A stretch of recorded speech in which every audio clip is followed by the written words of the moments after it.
hacker's shadow. A young man in a black trench coat stands waiting at a bus station. 40 miles away, along the same road, straight is an 18-year-old woman window shopping in the big retail stores of Manzini. Her first paycheck will come through next Friday. She sees a pair of moccasins and thinks they are a perfect match for her son's small feet. The last time she bought him shoes was, well, she can't remember. She makes a mental note of the name of the big shop, Jets. A chiffon dress in an Indian shop has her standing all stricken. It's so cute! She doesn't realize she said the words aloud and the shop owner was overheard her. It's 200 rands. For you, I give a discount. Bring 150. She's caught unawares. She just gives an awkward smile and keeps moving, thinking she must buy that dress. But her paycheck is so small. If she buys the moccasins and the dress, how much would she be left with? 2 years of relying on hand-me-downs from her partner's family had left her almost wearing rags. She wanted to work and be able to buy herself some nice clothes like the ones her parents used to buy her.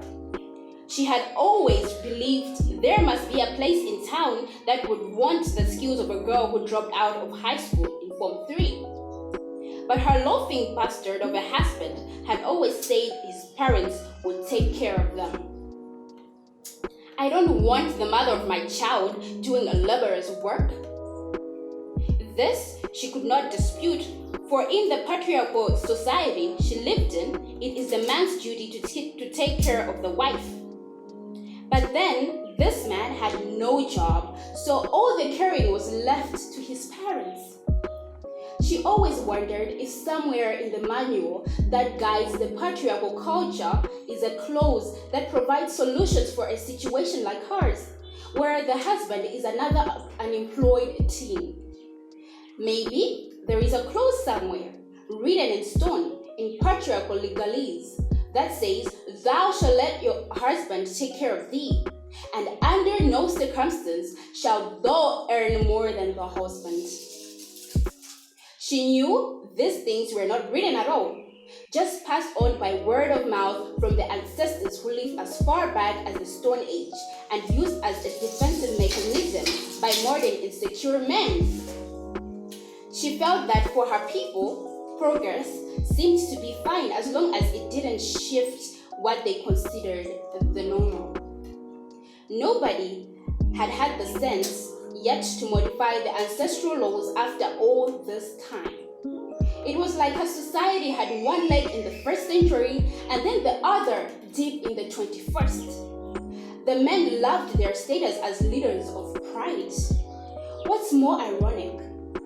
Being that when a husband dies, the lady is left to take care of herself? Where is the society now when its women need its support most?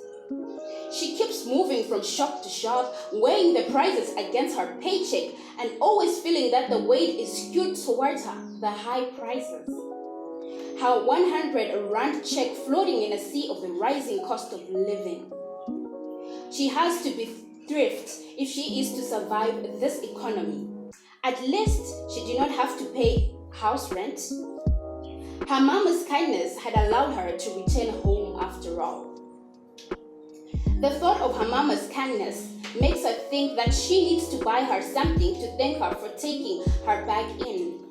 She remembers the shock on her mother's face the day she ran away from school and told her she was pregnant.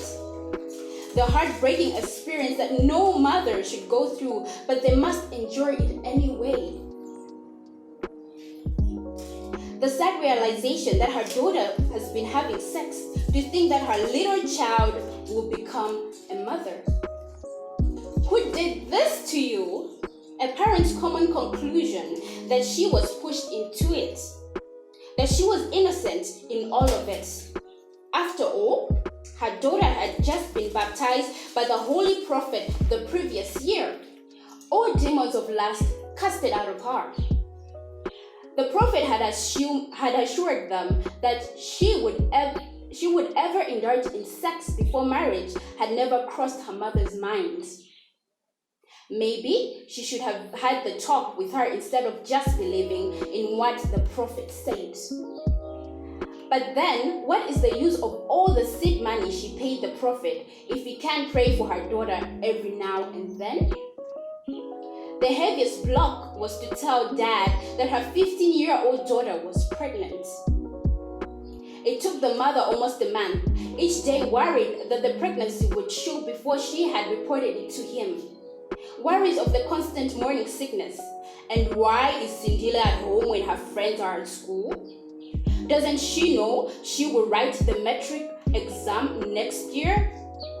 All the lies the mother had to make up about Sindile being sick with women's disease, and the retractions she had to make the day she couldn't hide the truth from him anymore.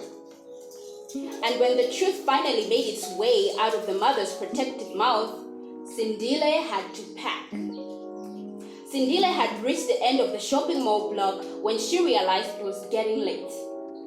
She may miss the last bus. She started retracing her steps back to the main gate of the shopping mall, turning into Azulwini Street, passing by the street vendor stores and crossing the single-lane bridge that took her to the bus depot. The young man in the trench coat was restlessly pacing up and down the bus stop, a trickle of sweat breaking from his face. Every now and then, he used the collar of his trench coat to wipe the sweat. The collar was itchy. He was losing hope now. Maybe the person he was waiting for had decided to spend the night in town. The suspicions he has always had could be true after all. She is whoring around.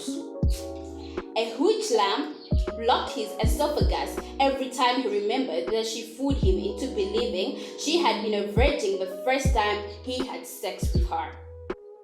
What a bunch crap. If she had sex with him, then how many more men would she have had sex with?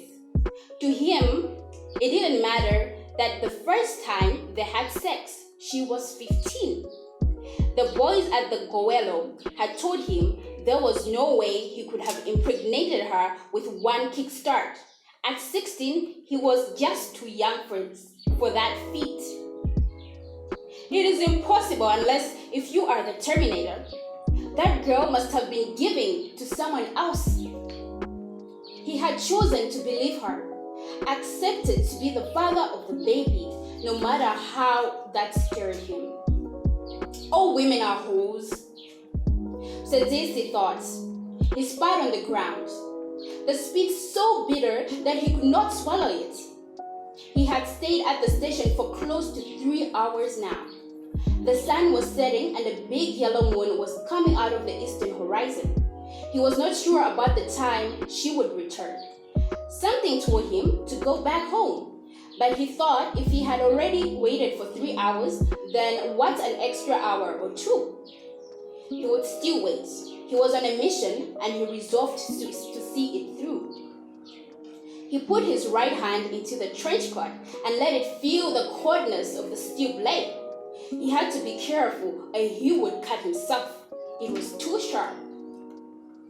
He had deliberately selected the trench coat. It gave him the look he wanted her to see. The tossy look that made passers-by mind their own business.